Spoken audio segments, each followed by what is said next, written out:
ਦ ਵੇ forward ਵਿੱਚ ਤੁਹਾਡਾ ਬਹੁਤ-ਬਹੁਤ ਸਵਾਗਤ ਹੈ। ਮੈਂ ਤੁਹਾਡਾ ਹੋਸਟ ਹਰਜੋਤ ਸਿੰਘ।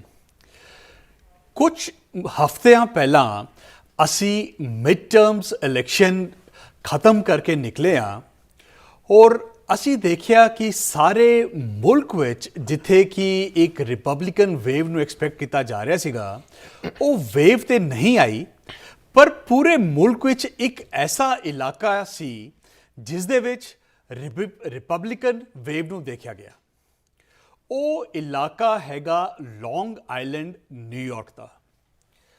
ਉੱਥੇ ਰਿਪਬਲਿਕਨ ਕੈਂਡੀਡੇਟਸ ਜਿੱਤੇ, ਬੜੀ ਮੈਜੋਰਿਟੀ ਜਿੱਤੇ। ਇੱਕ ਸਿਰਫ ਸਟੇਟ ਅਸੈਂਬਲੀ ਦੀ ਸੀਟ ਸੀ ਜਿਸ ਨੂੰ ਡੈਮੋਕ੍ਰੈਟਸ ਹੋਲਡ ਕਰ ਪਾਏ।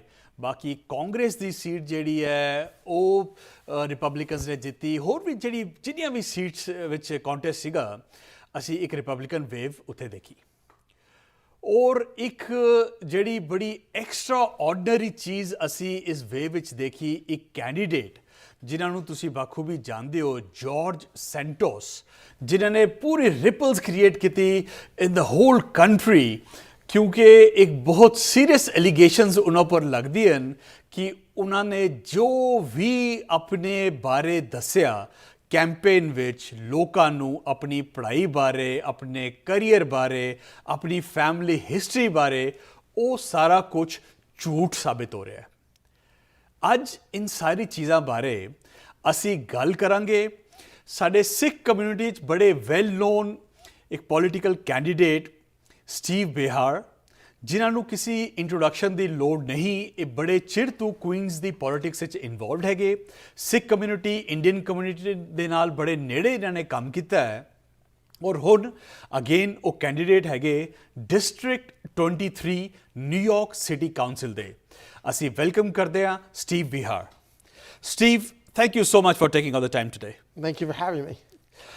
Steve, I was telling my viewers, you need no introduction in the Sikh community, in the Punjabi community, in the Indian community. They all know you well. But for our viewers who might be new, can you please tell them a little about yourself? Oh, the reason why I know the Punjabi and the Sikh community so very well is I live in Eastern Queens. Mm-hmm. And my family moved there 52 years ago. And I've been active in that community for decades. And I've been involved in nearly every community, political, everything that has gone on in our community that need to be fixed. I've been active there. And people know me, and they know that I've always been a person that can get things done. If people need help, they come to me. Mm-hmm. So we're all in one community. It's the beauty of Eastern Queens. Mm-hmm. is that it's just a lovely, diverse community. And we've got people who look like me, people who look like you, people who are white and Jewish, white and Christian, Muslim, South Asian, East Asian, Latino. My wife is a Haitian immigrant, mm-hmm. a black community, and we all live together. Mm-hmm. And that's I think that's what I love about being in Eastern Queens. Does Queens still hold the distinction of being the most diverse county in the country? In the world. In the world? In the world. And it's I've heard different numbers at times, but I've heard that there's somewhere like 196 countries represented in Queens. Mm-hmm. and somewhere like 750 languages and dialects spoken. Mm. And the food from all over the world. And the food from all over the world. And as you can tell from me, I like food. So So do I. So do I. Steve, we started by talking, this last midterm,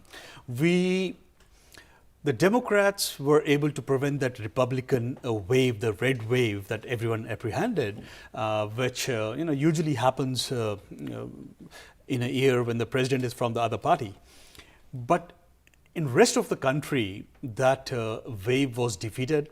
The only place that wave was seen was in Long Island, New York. Is that fair to say? Well, I think it was actually a little bit broader. I think it was Long Island, but it was New York in general.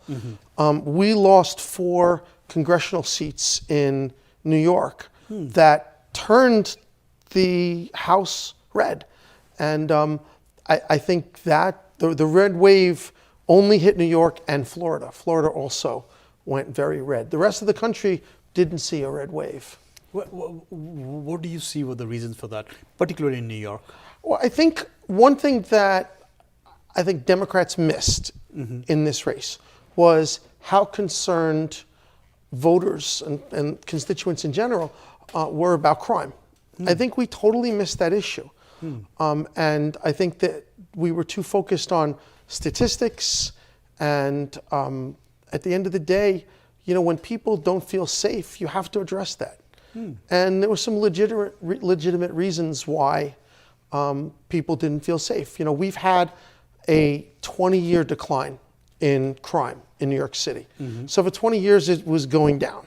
And we're still, from a historic level, we're still much lower than we were 20 years ago, but we're going up.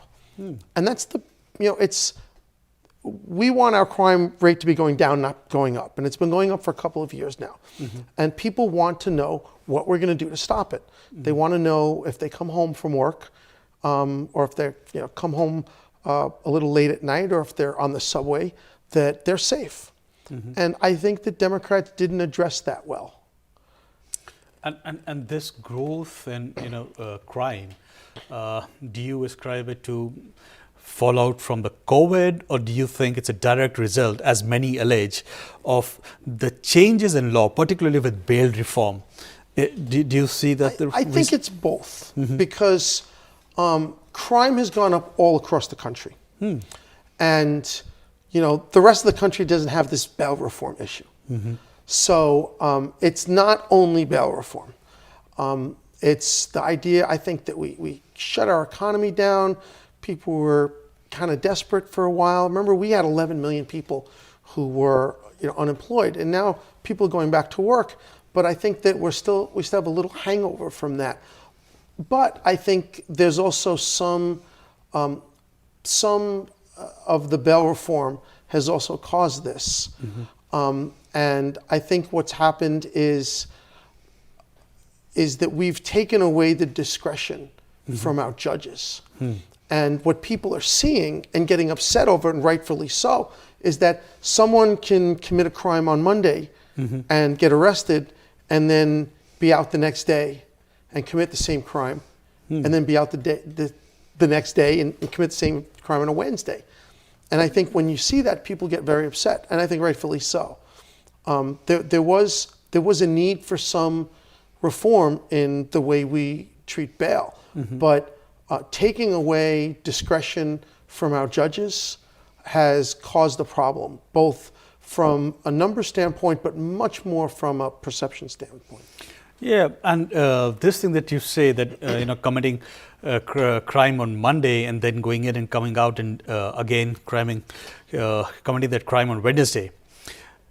You talk about perception. Is that did that really happen, or it's more a campaign, a media story, more a perception that has been created?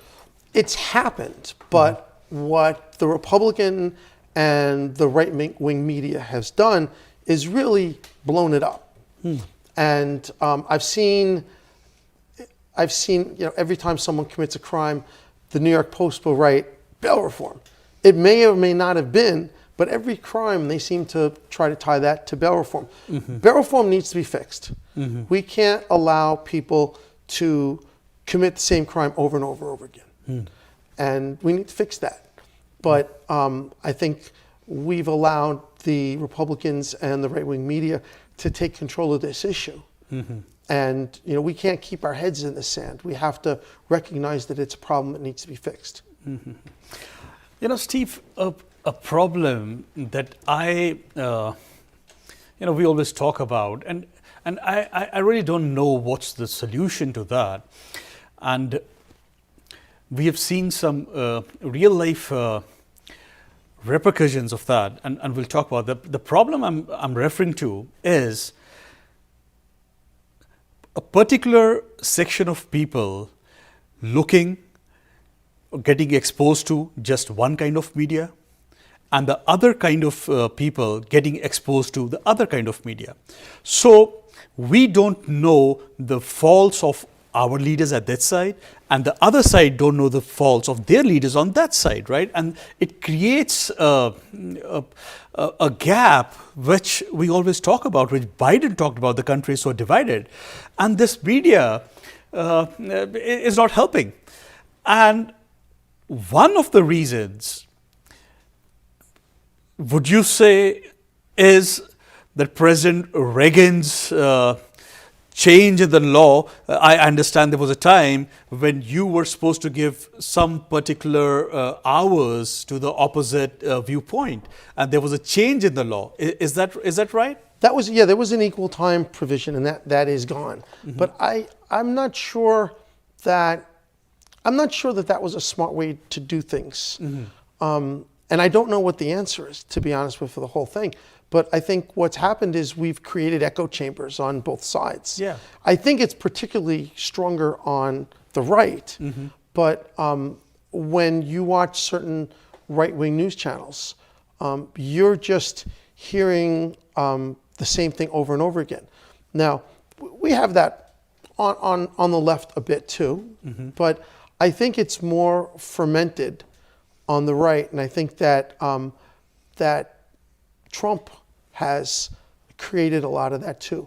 And it seems that side, it seems like the Republicans and the far right tend to be more susceptible to conspiracy theories, and it seems to come out every day. And today, just in the last couple of days, there was a football player on the Buffalo Bills.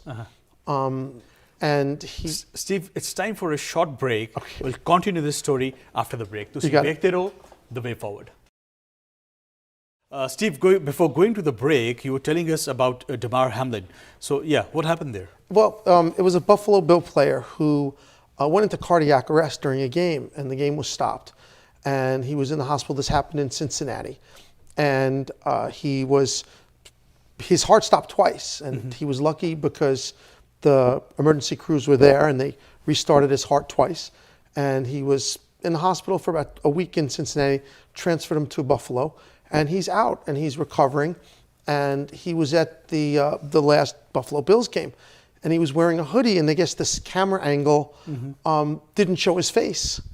And all over Twitter in the last couple of days, from the right-wing people who are against vaccines are saying he's dead. That's really not him, that he really died from the vaccine. And this is where we've gotten to a crazy place where there's a conspiracy theory out there and then people grab onto it. And you know, the worst part is these conspiracy theories, they are bought in by people at the highest levels. Today there was a story about our former Attorney General, investigating all these conspiracy theories, and I don't know how to deal with those. I don't know the answer either, and it's worrisome that you've got, again, in that right-wing echo chamber, they just seem to be very susceptible to conspiracy theories. And Trump was famous for this. I mean, go back to the whole birther problem with Obama, that Obama wasn't born in the United States. And people bought it. To this day, I see, when I go on to social media online, I'll see people say, oh, Obama was born in Kenya, he was born in Africa, he wasn't born in the United States. The man was president of the United States for 8 years. So Steve, when we talk about this issue, now let's look at a situation where somebody like George Santos comes into picture. So these people, the media and this echo chamber, even the RNC, would you say they closed their eyes? Did they know about all that fraud that was going on? Did they avoid it? Were they irresponsible? We'll talk about the Democrats' failure or whatever later. But let's talk about them first. Did they know? Well, it's come out in the last week or so that the national Republican congressional Democrats knew.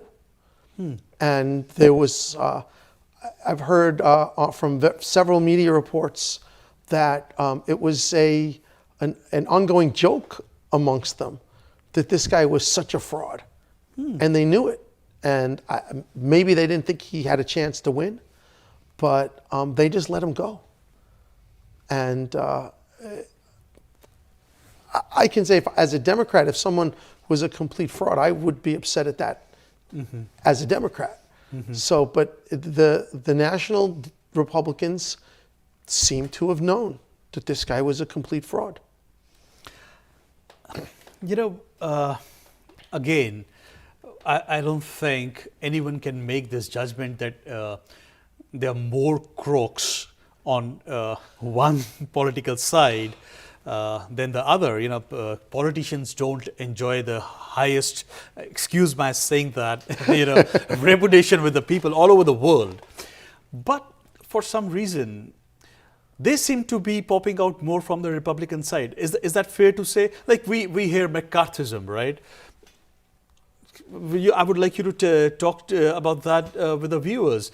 That person called Lee Atwater. They are all right-wing, extreme conspiracy theorists and down evil people. Well, Lee Atwater, for the viewers to know who he was, because he's been gone about 40 years now, but he was the campaign manager for George Bush Sr. Back in 1998, and he ran a very dirty campaign, a very racist campaign. Again, conspiracy theories.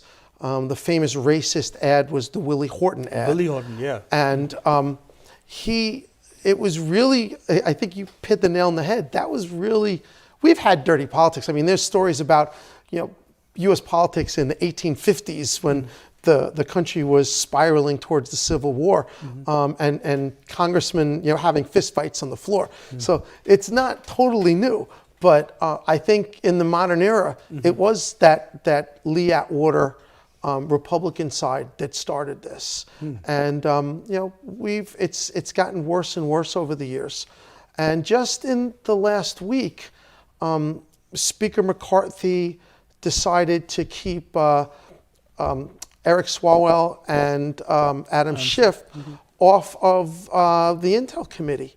And usually when both parties are picking their committees, there's deference. And he just rejected both of them, which it's a slap in the face to the Democrats. And it's also a slap in the face to decorum. Yeah. And the reason why it seems like they're making up all these stories that, about how they've been working against the United States and all this other stuff. But really, they're angry because they went after Trump, and this is payback.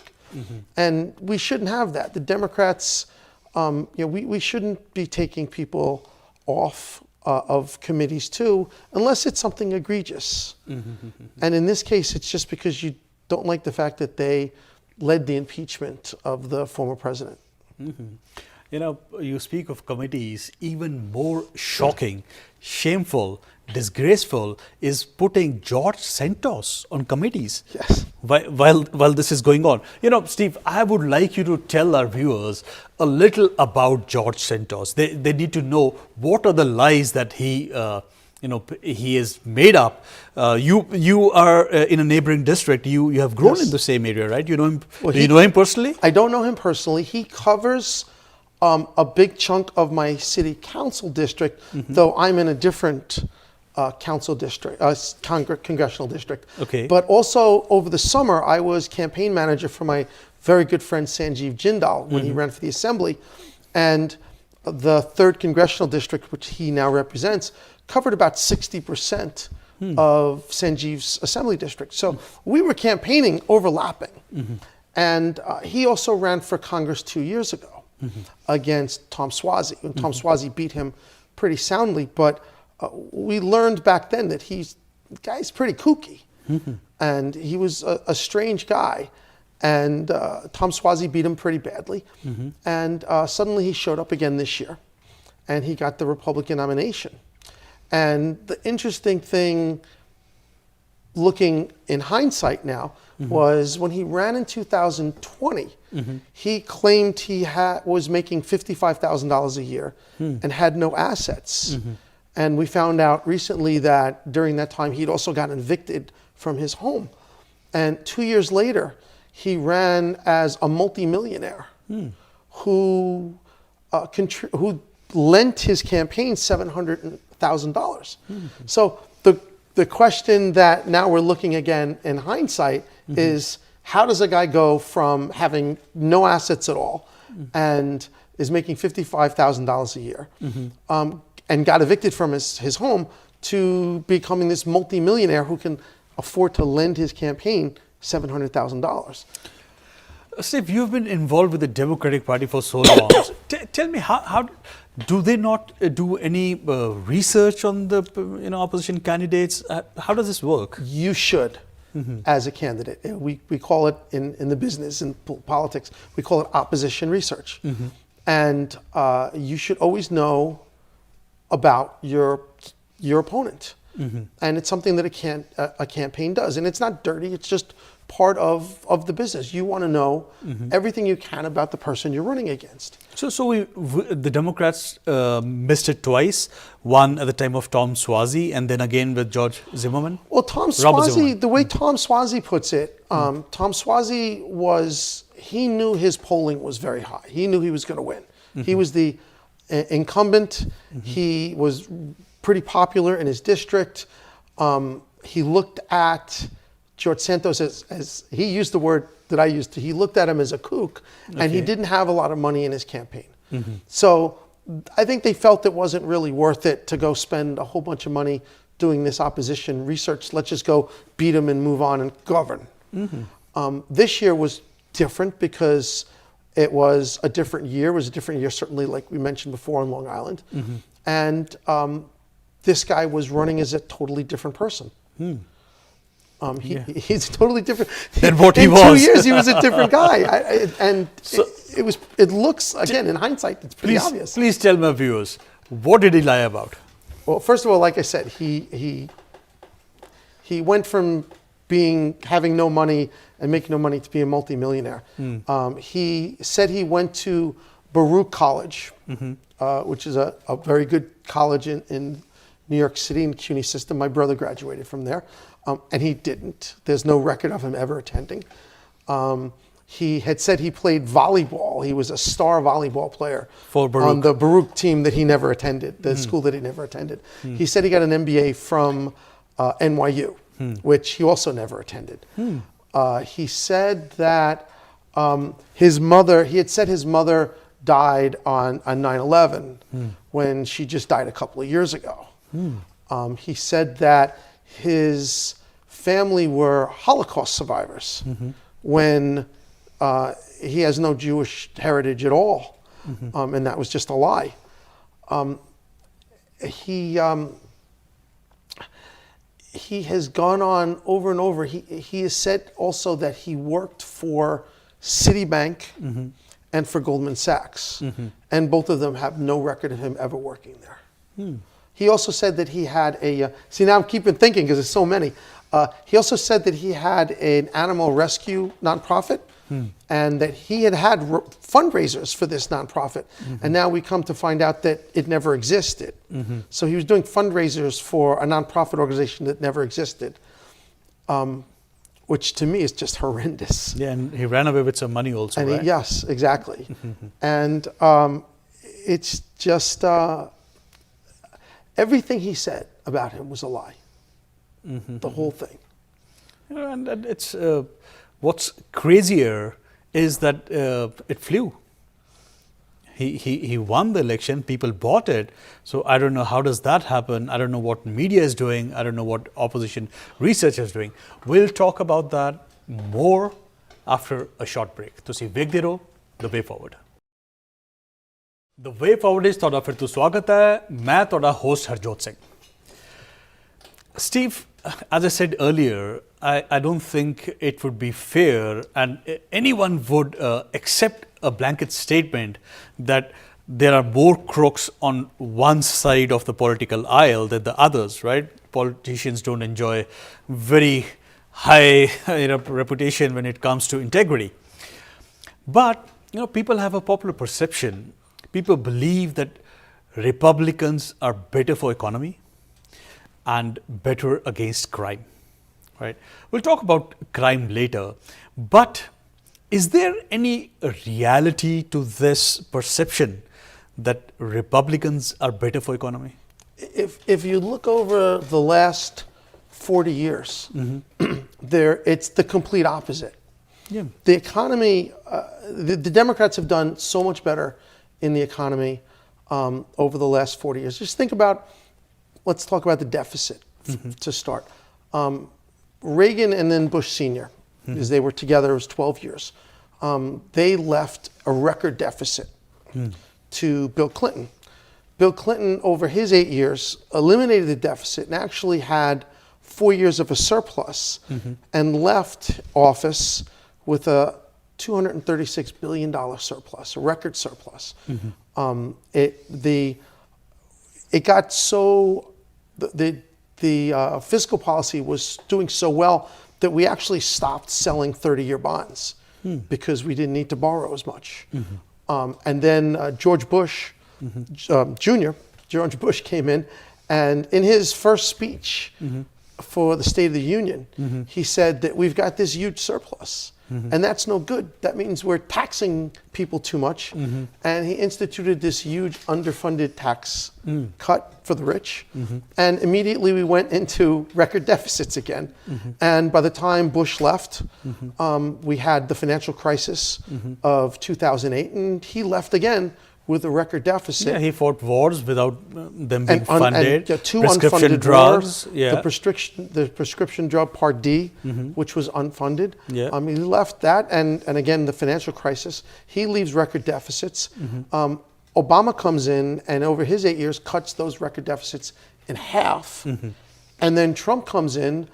First, you have this again, unfunded tax cut for the rich. Yeah. That added, I think it was 1.4 trillion, if I remember correctly, to the deficit. And then, of course, the mismanagement of COVID. So he again left a record deficit. And Biden, in his first year, cut $1.4 billion off of that deficit. The same thing goes with jobs. I'll give you a statistic that may blow you away. In the last 40 years, 96% of the jobs that were created in the United States were created by Democratic administrations. So, the jobs are created under have been created under Democrats. The stock market has done much better under Democrats than it has Republicans. Unemployment has done much better under Democrats. But for some reason, there is a perception out there that the Republicans are better for the economy, when they've proven each one of them have left in some sort of crisis. When what's his name? Bush, the first one, sorry. When Bush, the first senior left, you were coming off an S&L crisis and you were in a recession. When Bush Jr. left, we were in the worst financial crisis in 70 years. And then when Trump left, we were in the pandemic, and it was even worse than the Great Recession under Bush. It seems like every time Republicans leave a mess, the Democrats have to come and clean it up. Absolutely. And I always talk when the Republicans have all three chambers, they put us in serious recession as they did in 1929, right? The economy was doing great right before that, right? Is that fair? Yeah, 29 was a... Great Depression. The Great Depression, of course. Stock market crash of 29. And the economy was booming. And there was a couple of missteps. And the worst thing that happened, I think that a lot of financial historians believe, was when the stock market crashed and the economy turned down, we turned to tariffs. we turned into these huge tariffs, and that made the economy even worse. And that was the major mistake by the Hoover administration. You don't want to institute tariffs, make prices start to go up from your imports, having people stop buying your exports. And it did the opposite of what they thought it was going to do. It was Smoot-Hawley was those tariffs. Why we're trying to talk about these things, as we said, they're echo chambers, right? Where you just hear your own the party you support or the ideologies you support, and you don't get to hear anything a different perspective. We have a viewership which is quite diverse. They are evolving, they are learning. I think we should expose our community to these facts, and so we get enlightened to situations that we see one party, I must say the Republican Party, being very concerned about the debt ceiling when it's the Democrats who hold the presidency, but they forget, they do nothing with those programs, those welfare programs or whatever when they are in power. But when Democrats come in power, that's what they want to squeeze them on. Is that fair to say? Well, I think so. Yeah, this is kabuki theater. This is what this is. It's a show, and people don't understand what the debt ceiling is. Debt ceiling is how much debt the United States can have.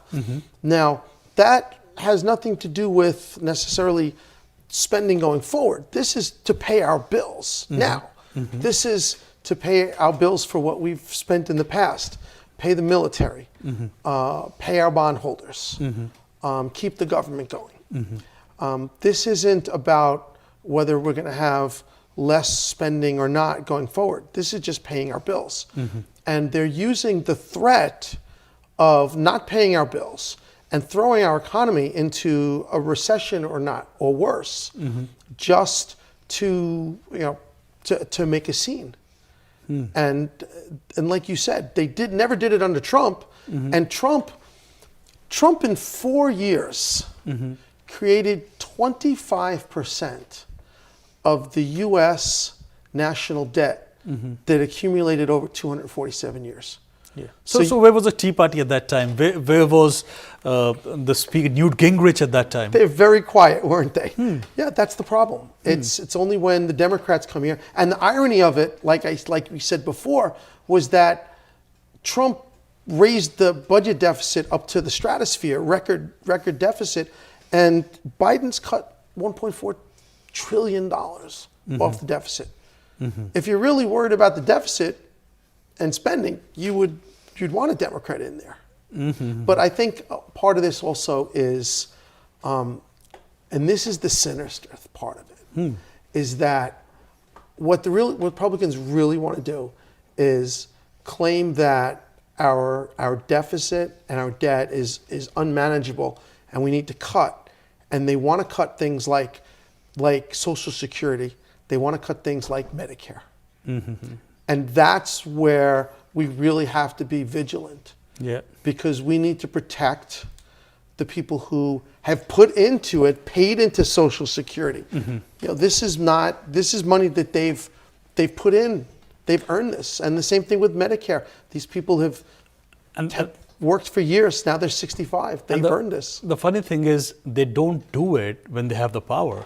Under Trump, there were at least 2 years when they had the Congress and the presidency both, but they didn't do it at that time. I don't know why. ਅਸੀਂ ਇਹ ਗੱਲ ਜਾਰੀ ਰੱਖਾਂਗੇ ਇੱਕ ਛੋਟੀ ਜੀ break ਦੇ ਬਾਅਦ। ਤੁਸੀਂ ਵੇਖਦੇ ਰਹੋ ਦ ਵੇ ਫਾਰਵਰਡ। ਦ ਵੇ ਫਾਰਵਰਡ ਵਿੱਚ ਤੁਹਾਡਾ ਫਿਰ ਤੋਂ ਸਵਾਗਤ ਹੈ। ਮੈਂ ਤੁਹਾਡਾ host Harjot Singh. Steve, we took advantage of your experience, your wisdom, and we educated our viewers on a lot of things today, national mostly. But let's get local now. You have been very active in our communities, as I said, in the Sikh community, in the Punjabi community, in the whole South Asian community. I asked you earlier, what do you think are the issues, concerning our communities? And I like what you said. You said your, issues are everyone's issues, right? They are. But particularly when we talk about the Sikhs and the South Asians, do you have a vision for them? Well, like just rehashing what we talked about earlier, people sometimes say to me, they say, what are you going to do for this community or that community, the Sikh community, the Punjabi community, the South Asian community? And my answer to them is usually that, first of all, every community may have some issues that are particular to them. For example, in the Sikh Punjabi community, in the South Asian community, immigration might be of particular importance to them because there's a lot of people here that have been here for many years. Maybe they want to bring their parents over. Maybe they have brothers and sisters they want to come over. So immigration might be interested to them.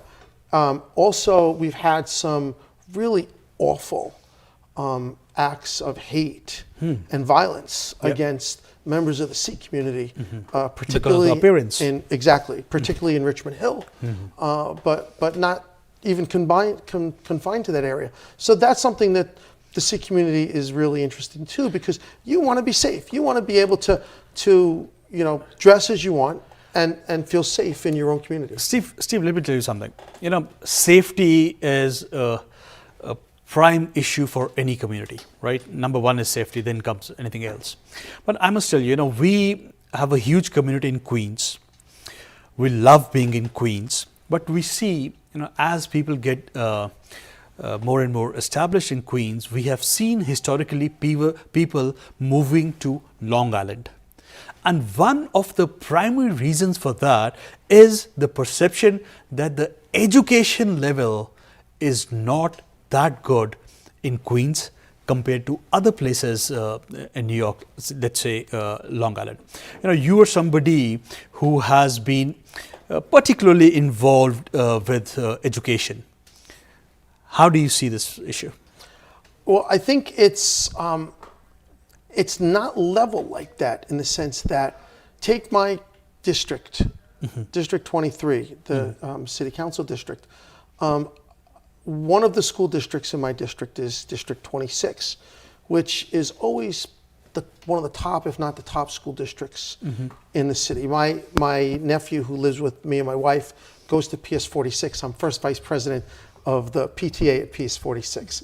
And traditionally, the District 26 schools have been great. And matter of fact, the elementary school, PS 46, has won National Blue Ribbon twice in the last 10 years, which is a great accomplishment. District 25 is also a very good district. And then on the south part of my district, you've got District 29, which has some very good schools, but also has some schools that struggle. And I think that's the issue, is that, like you said, there's some people that leave Queens to go to Nassau County. We shouldn't, the zip code that a child lives in should not determine the education, the quality of the education that child gets. And we need to work really hard at that. Do you think certain zip codes have historically been stepmotherly treated when it comes to education? I think that some districts have just done better and have had better resources. And I think that is a shame because they were all our children and they should all have equal access to a great education. Education is, it's the great equalizer. I mean, the whole idea, I have 4 degrees. I've got a bachelor degree, an MBA, and 2 law degrees. Neither one of my parents ever went to college. So the point is that, you can get a kid whose father's a World War II vet who didn't graduate high school, my father. As a matter of fact, my father left high school to join the Army during World War II. My mother finished high school. And he could go on to 4 degrees. And that's the beauty of America, and that's the beauty of our education system. So we need to make sure that a kid in Bayside like me can do that, but also a kid in South Jamaica, and also a kid in Richmond Hill. So we need to focus on fully funding our schools. Our schools haven't been funded for decades, fully funded.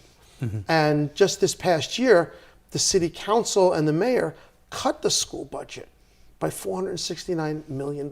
We couldn't understand that. I have not figured out why the city council voted for that. And my opponent, my councilwoman, she voted to cut the school budget. And we live in a district that my family moved into, decades ago because the schools were very good. And now you've got South Asian and East Asian families who have moved into our district because our district has good schools. And then we've got a councilwoman and a council and a mayor who cut the school budget, which to me is just unacceptable. We need to focus on fully funding our schools. We need to focus on ensuring that every kid in every zip code has the ability to get a good education. And we can do that by, like I said, fully funding the schools. We should also increase our gifted and talented programs. You've got some districts that don't have that. Steve, one of the reasons we bring you here, on TV to, address our communities, because they need to know where do your priorities lie. You have dealt very closely with the community for a very long time, and it gives us great reassurance because we have seen some sick kids working in your office, in your campaigns, and that gives a great exposure and great confidence to the people that there is somebody who knows who we are, who knows, you have to know your constituents to be able to serve them. What else, in your opinion, are the immediate issues that confront our community? We are a new community. We are still growing in this country. The country has been very hospitable to us, but what do you think are the issues? Well, one thing you just talked about, I've always made sure that my campaigns, when either I was campaign manager for the previous councilman twice, and I run once before, this is my second time running here, my campaigns always look like my district. As a matter of fact, my last campaign, when I ran for 2 years ago for city council, my campaign manager was named Patel. And we had people, my kids, I call them my kids, they were teens in their early 20s, but to me they're kids. My kids that were knocking on doors and talking to people, they look like the district, and they spoke the languages of the district. I've got one woman who's going to work on my campaign now, who is a young Sikh woman who's finishing her first year of law school right now. And I think one thing that we've not done a good job in our community, and not just the Sikh community, but in our community in general, is we haven't, to use a baseball term, we haven't grown a farm team. We haven't done enough to engage the younger people and to get them prepared to learn that when you and I go off to the sunset, that they're ready to take office. We need to prepare the people who are going to be the leaders of the future. And in our district, that district is going to look very diverse, and we need to really work on growing them. I think some people in my party, in the Democratic Party, have resisted that, but I'm not afraid.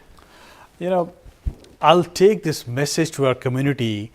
As you just heard Steve saying, and he has a history to prove what he's saying. He has always been encouraging youngsters to come and join his campaign, to join his office in whatever capacity, because they are the future leaders and they need to be trained. Steve, it has been so enlightening. It has been such a pleasure to talk to you today. You understand our issues, you understand national politics, and we are at a stage in this country where we do feel a little challenged sometimes, whether it's economy, safety, or even race issues. But I thank you for taking all the time. I thank you for all your service, and we wish you all the very best for your campaign and all your future endeavors. Thank you so much. I appreciate that. ਇਹ ਸੀ ਸਾਡਾ ਅੱਜ ਦਾ show. ਤੁਸੀਂ ਵੇਖਦੇ ਰਹੋ ਦ ਵੇ forward.